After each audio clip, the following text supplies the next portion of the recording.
Hello everyone, this is Mahesh Soni, director Mahindra law institute. लेकर आए आपके लिए एक नई वीडियो जो डील करेगी section 3 of the Indian evidence act 1872 के साथ। जो आपकी पिछली वीडियो थी उसके अंदर हम लोग क्या सीखे था, इसके अंदर सिर्फ हमने उसकी हिस्टोरिकल बैकग्राउंड और जनरल इंट्रोडक्शन देख लिया था इंडियन एविडेंस एक्ट का, कि कहाँ से उसके ओरिजिन हो रखा है, किन किन जगह पे वो एप्लीकेबल हो, इतना हमने देख लिया था। आज का जो टॉपिक है वो आपका सेक्शन 3 है मेनली, और सेक्शन 4 है। सेक्शन 3 किसकी बात करता है, यहाँ पे बोलते हैं कि जनरल आपने किसी भी चीज के रिगार्डिंग इंटरप्रिटेशन क्लोज की रिगार्डिंग बात कर रहे हैं कि जनरली किन किन चीजों को, वर्ड्स को यहाँ पे यूज कर रखा है, किस तरीके से हम लोग उसको डिफाइन करेंगे, कैसे क्या क्या चीज उसका समझेंगे। तो जो सेक्शन 3 है वो स्टार्ट करते हैं आज की वीडियो में। सेक्शन 3 के अंदर फर्स्ट आपका क्लोज दे रखा है कोर्ट के रिगार्डिंग, कि कोर्ट किसको बोला जाएगा। अब कोर्ट के अंदर आपके इंक्लूड करता है जज को और मैजिस्ट्रेट को, और उन सारे पर्सन को जिन्होंने एविडेंस कलेक्ट किए हैं with the permission of the जज। मतलब कोई भी ऐसा पर्सन जिसको अथोराइज कर दिया हो स्पेशली उस जज ने या फिर मैजिस्ट्रेट ने, और उन पर्सन ने एविडेंस कलेक्ट करने के पर्पज से ही आपने अथॉरिटी ले रखी हो, तो वो सारे पर्सन भी आपकी कोर्ट की डेफिनेशन के अंदर देखे जाएंगे। तो चलिए स्टार्ट करते हैं। आज की पहली जो टॉपिक है वो बोलता है the court includes all the जजेस and the magistrate and all the other persons legally authorize to take the evidences. अब कोई भी पर्सन आपका जिसको लीगली अथोराइज किया गया है उस जज या फिर मैजिस्ट्रेट के द्वारा एविडेंस कलेक्ट करने के लिए, वो पर्सन भी कोई जज होगा या फिर आपका कोई भी मैजिस्ट्रेट होगा, उन सबको यहाँ पे कोर्ट की डेफिनेशन में डाल दिया गया। अब जो आपका जज वर्ड है वो कहाँ पे पढ़ा हमने पहले भी, एक सीपीसी के अंदर, दूसरा आईपीसी में। सीपीसी में कहाँ पर रखा है, सेक्शन 2 का क्लोज 8 के अंदर। और जो आपका सेक्शन 19 है आईपीसी का, उसके अंदर भी हमने जज की डेफिनेशन को सीख लिया था कि क्या जज है, कौन सा पर्सन होगा। मतलब वहां पे भी आपको बता रखा कि जो पर्सन आपका एक्टिंग जुडिशियली करता होगा उन पर्सन को भी एविडेंस आपके एविडेंस एक्ट में भी और आईपीसी में भी क्या बोल रखा है, जज की डेफिनेशन में डाल रखा है। अब जो 19 है ना आईपीसी का, उसके अंदर कुछ प्रोविजंस ऐसे हैं जिनके अंदर एक तरीके से आर्बिट्रेटर पर्सन है, वहां पे जो एविडेंस लेगा, एक तरीके से एविडेंस लेगा या फिर आपका क्या है जजमेंट देगा, तो उसको वहां पे जज की तरह ट्रीट भी कर सकते हैं, क्योंकि वो एक जनरल क्या कर रहा है, जजमेंट दे रहा है। डेफिनेट जजमेंट हालांकि नहीं हो सकती, लेकिन फिर भी वहां पे उसको जज बोल सकते हो। लेकिन एविडेंस एक्ट है वो आपका स्पेसिफिकली बोलता है कि आर्बिट्रेशन की प्रोसीडिंग के ऊपर आपका एविडेंस एक्ट जो है वो एप्लीकेबल नहीं होगा। तो आर्बिट्रेटर को छोड़ के यहाँ पे या तो जज या तो मैजिस्ट्रेट या फिर आर्बिट्रेटर को छोड़ के एनी अदर पर्सन है जिनको स्पेशली अथॉरिटी दी गई है एविडेंसेस लेने के लिए, तो वो सारे यहाँ पे क्या रहेंगे, कोर्ट की डेफिनेशन में बोल दिए जाएंगे। अब जो हायर कोर्ट या फिर जो लोअर जुडिशरी है उनको भी यहाँ पे इंक्लूड किया जाएगा। जो आपका मैजिस्ट्रेट है उसकी डेफिनेशन यहाँ पे एक और पॉइंट है उसको आप लिख लो कि मैजिस्ट्रेट की डेफिनेशन दे रखी है 3 section number 3 clause number 32 of the general clauses act 1897 के अंदर। 1897 का जो जनरल क्लोजेज एक्ट है उसका सेक्शन नंबर 3 है और उसका क्लोज नंबर 32 है जो आपका मैजिस्ट्रेट की बात करता है। और उसी से आपका एक्ट का जनरल क्लोजेज एक्ट 1897 के अंदर सेक्शन नंबर 3 का क्लोज 17 है जो कि आपका डीएम की बात करता है। तो ये आपकी दो नई डेफिनेशन हैं। उसके बाद आपकी बात आती है फैक्ट की, कि फैक्ट क्या होते हैं। कुछ भी हो सकता है, मैं बोल रहा हूँ वो भी फैक्ट है, आप वीडियो देख रहे हो वो भी फैक्ट है, क्लास में पढ़ाते हैं, बच्चे पढ़ रहे हैं, क्वेरी लेके आएंगे, पूछेंगे क्वेश्चंस, आंसर दूंगा, सब चीज़ें फैक्ट है। आपके हर बार जो हो रहा है वो भी फैक्ट है, आपका नेट नहीं चल रहा है वो भी फैक्ट हो सकता है, या फिर आपका जो भी मुद्दा चल रहा है आज का, जो भी चीज़ आप कर रहे हो वो सारी की सारी चीज़ें फैक्ट की डेफिनेशन में आएंगी। अब फैक्ट क्या बोलता है, मीन्स एंड इंक्लूड्स। अब दो वर्ड लिखे हुए हैं, एक मीन्स लिखा है, एक आपका इंक्लूड लिखा है। अब जो मीन्स होता है तो वो तो आप जनरल समझते हो कि उसका मीनिंग बता रहा है, लेकिन इंक्लूड वर्ड क्या होगा, वाइडर सेंस में यूज कर रखा है कि आपका मतलब यहाँ पे बता रखा है वो तो होगा ही होगा, उनके साथ कुछ और भी चीज़ें हैं जिनको हम लोग इसकी डेफिनेशन के अंदर ऐड करके समझ सकते हैं। तो ऐड यहाँ पे क्या कर रहा है कि डिफाइन भी कर रहा है एक तरीके से, मीनिंग भी बता रहा है और इंक्लूड भी करता है। किन किन चीज़ों को, एनीथिंग, कुछ भी चीज़ हो सकती है जिसको आपने फैक्ट बोल देना है, एक नंबर।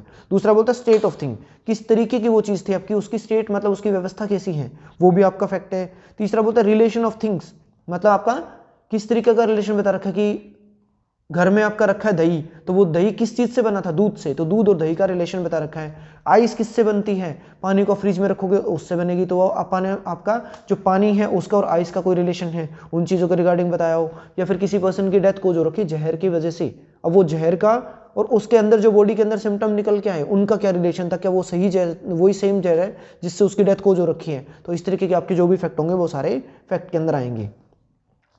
लास्ट आपका नेक्स्ट में बोलता है कि capable of being perceived by the senses, या फिर आपके कोई ऐसी चीज जिसको आप अपनी सेंस से समझ सकते हो, जहां पे वो सारे आपके फैक्ट आ जाएंगे, जिसके एग्जिस्टेंस के रिगार्डिंग नॉन एग्जिस्टेंस आप अपने नॉर्मल माइंड से समझते हो, वो सारे के सारे फैक्ट आते हैं।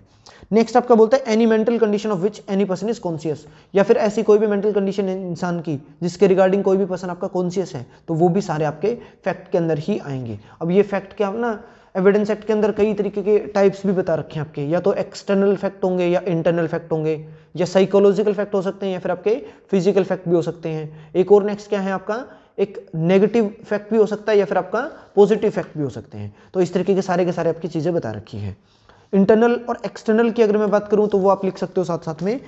जो आपके एक्सटर्नल है वो किन किन चीजों से रिलेटेड है, आईज से रिलेटेड, ईयर, नोज, टंग और आपकी टच। जो अब आप जैसे स्किन की रिगार्डिंग बात करते हो, टच रिगार्डिंग, जिस चीज को आप टच करते हो वो सारे आपके एक्सटर्नल के रिगार्डिंग है। आप देख रहे हो एक्सटर्नल है, सुन रहे हो वो भी एक्सटर्नल है, सूंघ के देख रहे हो कुछ भी, सूंघ के आप महसूस कर रहे हो जिस चीज को, प्रिसीव्ड आप कर सकते हो ना, सेंस से सूंघने के बाद भी बता देते हो कि ये चीज है, तो उस रिगार्डिंग भी बात कर रहे हैं। टंग, टेस्ट करके आप सारी चीजों को टेस्ट करोगे तो वो भी बता सकते हो। नेक्स्ट आपका टच करके कोई चीज, आग को हाथ लगाओगे आपको फील होगा, तो वो भी चीज आपकी है। तो ये सारे के सारे आपके एक्सटर्नल फैक्ट की बात करते हैं। अब इंटरनल क्या रहेंगे, इंटरनल कैसे कि माइंड के अंदर क्या क्या चीजें चल रही हैं। माइंड के अंदर चलने वाले एक तरीके के साइकोलॉजिकल भी हो सकते हैं, और जो इंटरनल है आपकी बॉडी के अंदर के, वो सारे इंटरनल है। जैसे अगर साइकोलॉजिकल के साथ अटैच करके पढ़ने की कोशिश करें तो क्या होगा कि एक आपका नॉलेज होना किसी बात की, इंटेंशन होना, गुडविल होना, एंगर होना, किसी के ऊपर गुस्सा होना, आपका लव अफेक्शन शो करना, फीलिंग क्या रहेगी आपकी, या फिर आपको किसी चीज़ के रिगार्डिंग विश है आपकी, या फिर कोई ओपिनियन है, वो सारे इंटरनल फैक्ट आपके रहते हैं। इंटरनल प्लस उनको आप साइकोलॉजिकल भी बोल सकते हो कि माइंड से यहाँ पे जो जनरेट हो रहे हैं वो सारे आपके साइकोलॉजिकल फैक्ट हैं, वो इंटरनल फैक्ट भी हैं। अब नेक्स्ट आता है आपका कौन सा, पॉजिटिव और नेगेटिव फैक्ट। पॉजिटिव फैक्ट कौन से हैं कि जिनके रिगार्डिंग आपकी जिस भी स्टेट ऑफ थिंग की एग्जिस्टेंस की बात करोगे तो पॉजिटिव है, और कोई भी आपकी जो स्टेट ऑफ थिंग है उसकी आप नॉन एग्जिस्टेंस की बात करोगे तो वो आपका नेगेटिव फैक्ट होगा। अब इसके अंदर ना एक इंपॉर्टेंट पार्ट आता है आपका, बहुत बार पेपर में भी पूछे जा चुके हैं। एक आपका होता है फैक्टम प्रोबेंडम और दूसरा होता है आपका एक फैक्टम प्रोबेंस। फैक्टम प्रोबेंस क्या चीज है, पर्टिकुलर किसी भी आप एविडेंस की बात कर रहे हो रेलेवेंट फैक्ट के रिगार्डिंग। मतलब आपका क्या रहता है कि जो फैक्टम प्रोबेंडम है उसका समझ लेते हैं पहले। फैक्टा प्रोबेंडा क्या रहता है कि कोई भी मटेरियल फैक्ट है या फिर इशू ऑफ फैक्ट, आपका जो फैक्ट इन इशू है मेनली उसके रिगार्डिंग बात कर रहे हो, तो जो प्लीडिंग के अंदर आपने लिखने हैं वो क्या लिखोगे, फैक्ट इन इशू तो लिखोगे कि मेरा ये डिमांड है कोर्ट से, मैं ये चाहता हूँ, मेरी ये प्रेयर है, तो वो सारी चीजें लिखोगे, वो क्या बोलते हैं फैक्टम प्रोबेंडम। जो फैक्टम प्रोबेंडम होगा उसको आप प्लीडी के अंदर इंक्लूड करोगे, उसके अंदर लिखे जाएंगे, और जो आपका फैक्टम प्रोबेंस है उसको आप उसके अंदर नहीं लिखोगे। वो क्या रहते हैं कि आपके एक पर्टिकुलर एविडेंस के रिगार्डिंग बात कर रहे हैं, तो एविडेंस देने का काम आप दोगे, एविडेंस उसको डिसाइड करना ये प्रॉपर फैक्ट बन रहा है कि नहीं बन रहा है ये कोर्ट का काम होगा। वो कोर्ट डिसाइड करेगी कि आपका कौन सा किस तरीके का फैक्ट है। तो यहाँ पे आपको प्लीडिंग के अंदर देना और प्लीडिंग के अंदर ना देने के रिगार्डिंग क्वेश्चन पूछा जाएगा, या फिर एविडेंस के अंदर पूछ लेंगे कि इनमें से कौन कौन से एविडेंस के काइंड्स हो सकते हैं। तो कोर्ट आपके एमसीक्यूज में भी कई जगह मिल जाता है फैक्टम प्रोबेंडम और फैक्टम प्रोबेंस, दोनों ही रहते हैं आपके। तो जिनके अंदर मतलब एक तरीके से क्या रहेंगे कि कुछ ऐसे फैक्ट हैं जिनके ऊपर आपका पूरा कोज ऑफ एक्शन जो आपका डिपेंड रहता है, वो आपके कौन से होते हैं, जो आपको जो फैक्ट आपको प्लीडिंग के अंदर लिखने हैं वो फैक्टम प्रोबेंडम की बात करते हैं। ये आपका फैक्ट की रिगार्डिंग हो गया कंप्लीट। और हाँ, एक और पॉइंट है इसके अंदर आपके सीपीसी के अंदर भी, मतलब सिविल प्रोसीडिंग के अंदर अदर चीज को क्या बोलते हैं, इश्यू ऑफ फैक्ट बोलते हैं, जो आपका ऑर्डर 14 रूल 1 से लेके 7 तक की बता रखे हैं। और क्रिमिनल के अंदर क्या रहता है, फैक्ट इन इशू रहता है। अब ये फैक्ट इन इशू क्या चीज है, फैक्ट इन इशू मतलब कोई भी फैक्ट है जिसके ऊपर इशू अराइज हो रखा है, जिसके अंदर यहाँ पे आपकी डिस्प्यूट है कि या तो ये चीज एग्जिस्ट करती है या फिर ये चीज आपकी एग्जिस्ट नहीं करती है, तो वो फैक्ट इन इशू होगा। और फैक्ट इन इशू की डेफिनेशन देख लेते हैं, इसी के अंदर दे रखी है, the expression fact in issue means and include. वो भी आपका मीन्स करता है, बताता भी है, इंक्लूड भी करता है। जनरली क्या रहेगा इस डेफिनेशन के अंदर आपको मैं बताई दूं कि या तो किसी भी पर्सन के राइट है, वो उस पर्सन का राइट जो है वो एग्जिस्ट करता है कि नहीं करता है। एक पर्सन बोलता है कि मेरा राइट एग्जिस्ट कर रहा है, दूसरा बोलता है कि मेरा राइट एग्जिस्ट नहीं करता है, तो यहाँ पे आपके डिस्प्यूट आ गए, तो ये फैक्ट इन इशू होगा। दूसरा बोलता है कि उस किसी भी एक तरीके से मान के चलो किसी पर्सन की लायबिलिटी डिसाइड करवानी है, तो एक पर्सन बोलेगा कि इसकी लायबिलिटी बनती है, दूसरा बोलता है कि आपकी लायबिलिटी नहीं बनती है।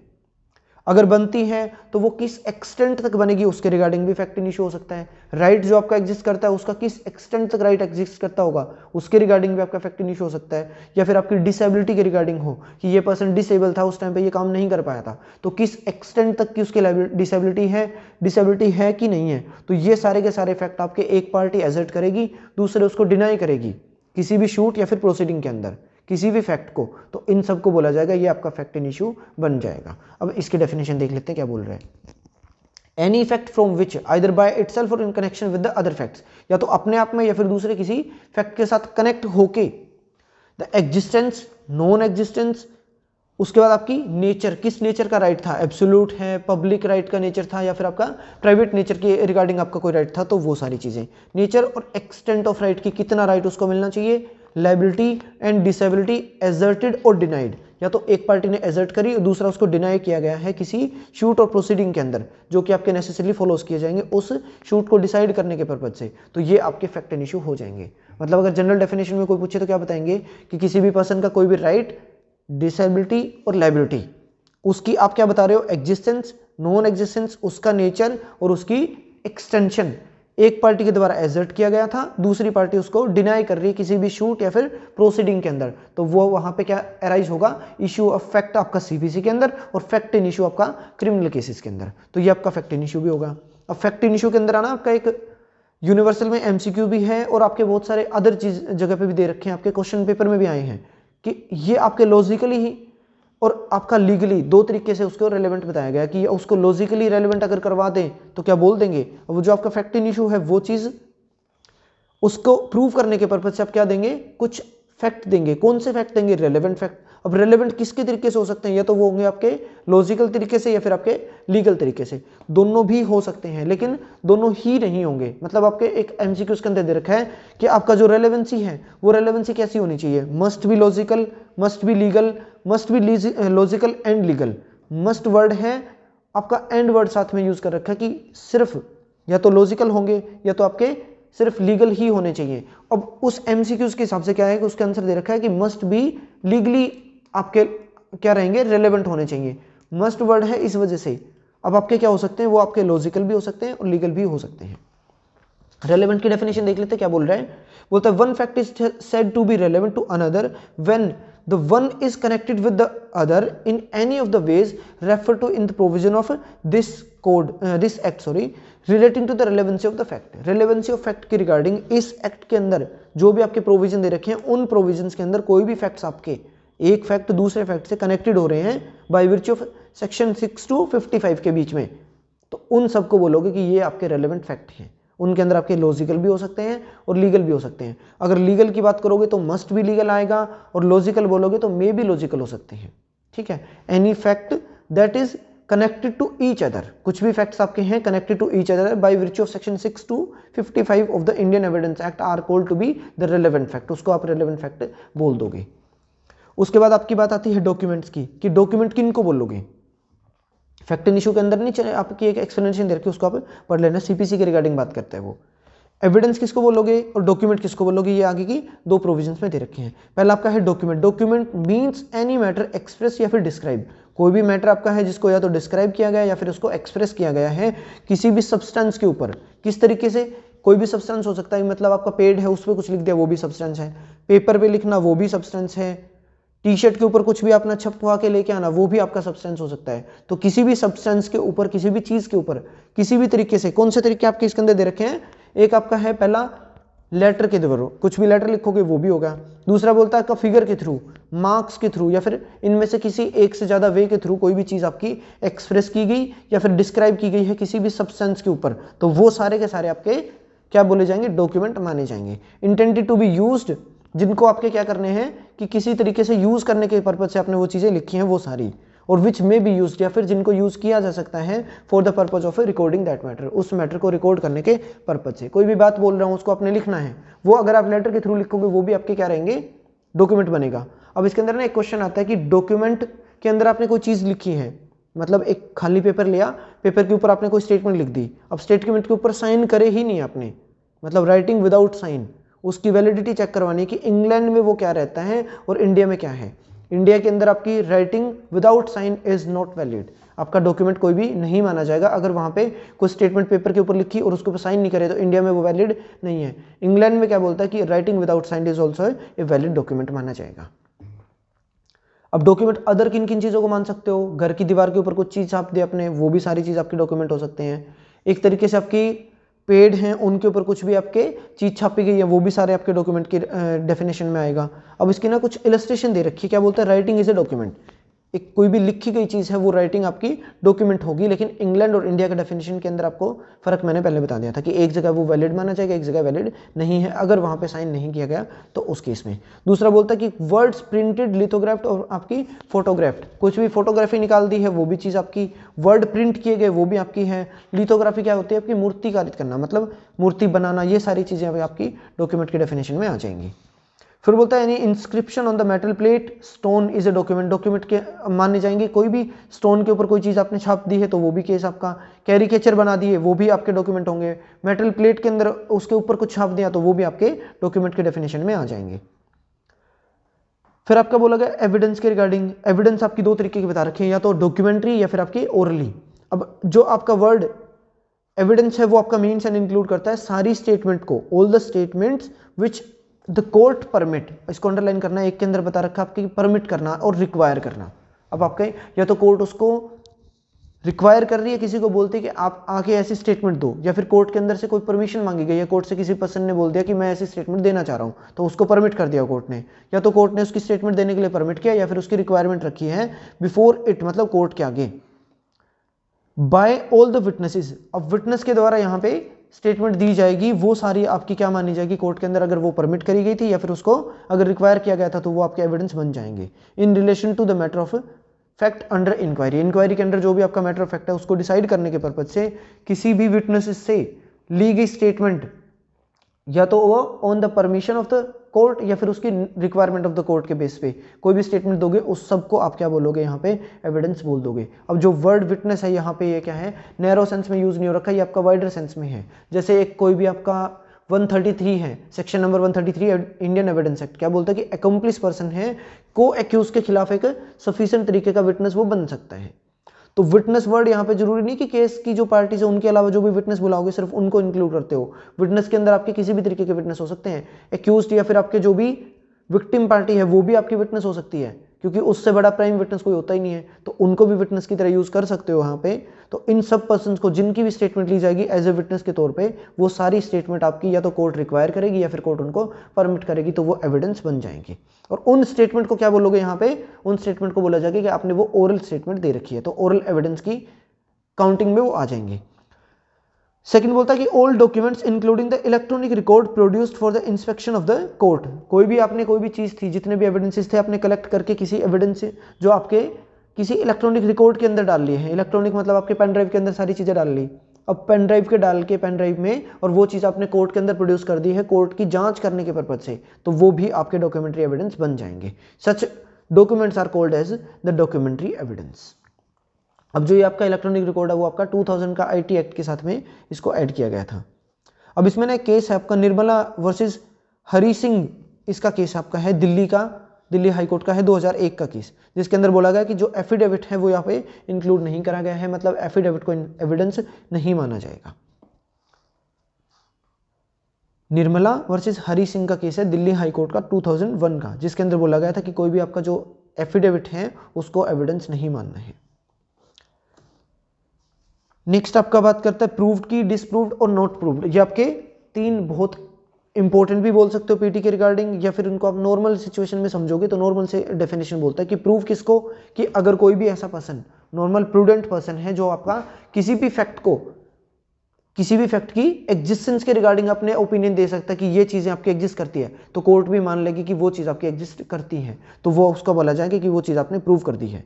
दूसरा क्या बोलता है कि कोई भी पर्सन ऐसा है जो नॉर्मल सर्कमस्टांसेस का नॉर्मल प्रूडेंट मैन है, जो बोलता है कि ये चीज आपकी एग्जिस्ट नहीं करती है, तो कोर्ट भी उसको मना कर सकती है कि ये चीज आपकी एग्जिस्ट नहीं करती, एग्जिस्ट नहीं करती तो वो चीज आपकी डिसप्रूव्ड के अंदर आ जाओगे। तीसरा आपका आता है नॉट प्रूव्ड, जो कि आपका ना ही तो अभी तक प्रूव किया गया ना ही उसके ऊपर अभी डिसप्रूव किया गया, मतलब आपको उसको डिसप्रूव या फिर प्रूव करने के पर्पज से कुछ अदर आपके फर्दर एविडेंसेस की जरूरत है, फर्दर कुछ एविडेंस लेके आओगे तभी आप समझोगे कि यहाँ पे या तो उस फैक्ट को आपने प्रूव कर दिया या फिर उसको डिसप्रूव कर दिया। जो आपके नॉर्मल बीच की सिचुएशन है वो यहाँ पे नॉट प्रूव की डेफिनेशन में आएगा। अब जो फर्दर एविडेंस के रिगार्डिंग मैंने बताया ना, फर्दर एविडेंस की रिक्वायरमेंट है, उसको किस प्रोविजन में सीआरपीसी में दे रखा है वो मेरे को आप कमेंट करके बताओगे। फिर आपका इंडिया की डेफिनेशन दे रखी है। इंडिया की डेफिनेशन यहाँ पे क्या बोलती है कि टेरिटरी ऑफ इंडिया को इंडिया बोल देना है। उसके बाद आपके कमेंट के अंदर बहुत सारे पॉइंट दे रखे हैं, जैसे कि फोटो के थ्रू आइडेंटिफाई करना, किसी भी आप टेप रिकॉर्डिंग के थ्रू आपका किस तरीके से उसको रेलेवेंट फैक्ट बोला जाएगा कि नहीं बोला जाएगा, किस पार्ट के ऊपर वो फॉल करेगा। आरएम मलकानी का केस है, इसके अंदर आपका स्टेट ऑफ महाराष्ट्र का 1973 का टेप रिकॉर्डिंग का बहुत इंपॉर्टेंट केस है। दूसरा इसके अंदर आपके एक सर्कमस्टेंशियल एविडेंस के अंदर दे रखी कि सर्कमस्टेंशियल एविडेंसेस को प्रूव कौन करेगा, प्रोसिक्यूशन के द्वारा ही आपके प्रूव किए जाएंगे। इसके अंदर आपके 2-3 केस भी है, Hanumant Govind Nargundkar versus state of MP 1952 supreme court का केस। एक दूसरा आपका है Ram Gopal versus state of Maharashtra 1972 का। तीसरा आपका है Tufail versus state of UP का 1969 के केस। ये आपके बहुत सारे केसेस आते हैं जिनके नाम मैं आपको डिस्क्रिप्शन बॉक्स के अंदर भी प्रोवाइड करवा दूंगा। फिर आपका एक चाइल्ड विटनेस के रिगार्डिंग भी बता रखा है कि किस किस केस के अंदर चाइल्ड को है आप सफिशिएंट एविडेंस देने के लिए आपका विटनेस बोला गया कि किस तरीके का वो रिलायबल एविडेंस दे सकता है कि नहीं दे सकता, तो उसको भी बोला गया चाइल्ड विटनेस के रिगार्डिंग। फिर इसके अंदर आपकी एक मैक्सिम दे रखी है फॉल्सेस इन उनो फॉल्सेस इन ओमनिबस, मतलब क्या है कि falls in one falls in all. इसके ऊपर भी आपका त्रिलोकीनाथ का केस है, उसको भी आप देख लेंगे। फिर बोलता है कि identification by the photo admissible, admissible हो सकती है वो फैक्ट आपके जहां पे क्या है कि किसी भी पर्सन को पहचाना गया है फोटो के थ्रू। अब इसके अंदर एक नेगेटिव लैंग्वेज लिखी हुई है, बोलता there is no legal provision that the identification by the photo is not admissible in the evidence. इसको लास्ट लाइन को अलग से मत पढ़ लेना, कई बार पढ़ लेते हैं कि फोटो के through identification not admissible in evidence. शुरू से लेके पढ़ना कि बोलता है कि यहाँ पे लॉ के अंदर ऐसा कोई भी प्रोविजन नहीं बनाया गया जो ये बोलता हो कि फोटो के थ्रू किसी पर्सन को नहीं पहचाना जा सकता, मतलब लॉ में ऐसा कोई प्रोविजन ही नहीं है। पॉजिटिवली देखो कि क्या है कि लॉ हमेशा बोलता है कि किसी भी पर्सन को आप पहचान सकते हो फोटो के थ्रू, ऑब्वियसली ऐसा ही करते हैं। उसके बाद आपके नेचुरल विटनेस के रिगार्डिंग बता रखा है कि कोई भी ऐसा पर्सन होगा जो opposite to the house of the deceased person के नजदीक की जो भी घर में रहता होगा वो पर्सन आपका नेचुरल विटनेस में आ जाएंगे। फिर आपका सेक्शन 4 है जिसके अंदर मे प्रिज्यूम, शैल प्रिज्यूम और कंक्लूसिव प्रूफ की बात करता है। प्रिजम्पशन रहती है आपकी किस तरीके की, 3 तरीके की हो सकती है, या तो प्रिजम्पशन ऑफ फैक्ट की रहेगी, या फिर प्रिजम्पशन ऑफ लॉ की रहेगी, या फिर मिक्स्ड प्रिजम्पशन रहती है लॉ की और फैक्ट की। अब यहाँ पे 3 तरीके की बता रखी है कि या तो उस चीज को मे प्रिज्यूम करेगा कोर्ट, कोर्ट की मर्जी रहेगी कि उस बात को प्रिज्यूम कर भी ले या फिर ना भी करे। दूसरा बोलता है कि शैल प्रिज्यूम, जहां पे उसको प्रूव आपको समझना ही पड़ेगा कि ये चीज आपकी प्रिज्यूम करनी पड़ेगी, ये चीज इटसेल्फ आपकी एग्जिस्ट करती है। तीसरा क्या है कि कोर्ट वहां पे कोर्ट के ऊपर बाउंडेशन लगाएगी, एब्सोल्यूट बाउंडेशन, कि उसको वो चीज माननी पड़ेगी और कोई चारा नहीं है जब तक उसको रीबट ना करा जाए किसी ऐसे प्रोविजन के थ्रू जो उसी सेक्शन के अंदर साथ में दे रखे हो। अब जो आपका मे प्रिज्यूम है ना, उसके अंदर फर्स्ट लाइन में लिखा whenever it is provided by this act, इस एक्ट के द्वारा जब भी प्रोवाइड करवाया गया that the court may presume a fact, यहां पे आप लिख सकते हो प्रिजम्पशन ऑफ फैक्ट है वो कि आपकी रिबेटेबल है, rebuttable presumption of fact may presume में आएगी कि कोर्ट उसको क्या करेगी, court may presume a fact, it may either regard such fact as proved, court उसको मान सकती है कि ये चीज आपकी प्रूव्ड ही है, उसको फैक्ट को कोर्ट मान भी सकती है और ना भी मानने, उसकी मर्जी छोड़ दी कोर्ट की कि उसकी डिस्क्रिशनरी पावर रहेगी कि अगर वो मान लेगी तो ठीक है, मना कर रही है तो उसके लिए कॉल फॉर फर्दर एविडेंस के रिगार्डिंग भी वो बोल सकती है।